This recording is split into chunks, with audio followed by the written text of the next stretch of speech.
बिल्कुल मुझे लगता है कि ये समय सही नहीं। ये ऐसे ही समय में इंदिरा गांधी जी की याद आती है। और जब हम भारत की सुरक्षा, भारत की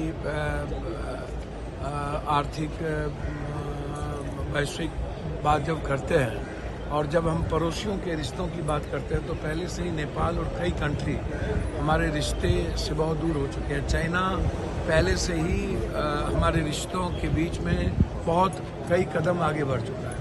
और इस परिस्थिति में जब हमारे देश के अरबों खरबों रुपये लगे हुए हों आर्थिक रूप से और लोग असुरक्षित हों, तब जाकर के शेख हसीना को भारत में संरक्षण देना ये चाइना के दृष्टिकोण से सही नहीं है। और हमारे लिए आने वाले समय में इस बात को लेकर के चाइना की जो जनता है, बांग्लादेश की जो जनता है, वो चाइना के प्रति उनका रिश्ता ज़्यादा आगे 2 कदम बढ़ाएगा। भारत के प्रति उनके रिश्ते कमज़ोर होंगे और ये दूसरे देशों की जनता को हम रिश्तों के मामले में कमज़ोर करें, मुझे लगता है कि ये सही नहीं है।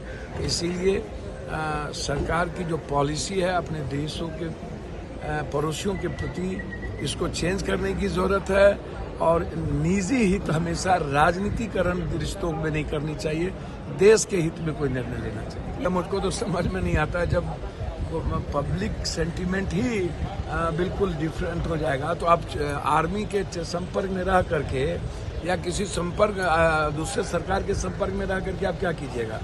सवाल है कि चाइना की पूरी गिद्ध दृष्टि वियतनाम पर भी है, बांग्लादेश पर भी है, पाकिस्तान पे भी है, नेपाल पे भी है जी, श्रीलंका पर भी है।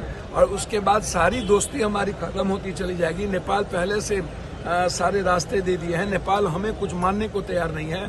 और वैसे समय में आप कल होगा तो देखा जाएगा आपकी पॉलिसी क्या थी कि चाइना इंटरफेयर बिल्कुल नहीं, किसी भी कीमत पर शेख हसीना को आपको कोऑपरेट करना था तो आप अपने सेना के साथ मजबूती के साथ उसको वहीं से कोऑपरेट करके शेख हसीना को बचा देते। लेकिन अपने जमीन पर ला करके इन्होंने लंबे समय तक बांग्लादेश के रिश्तों के साथ अपने भारत के जो पुराने रिश्ते थे इंदिरा गांधी के समय में जो मजबूती प्रदान की थी उसको खत्म कर दिया।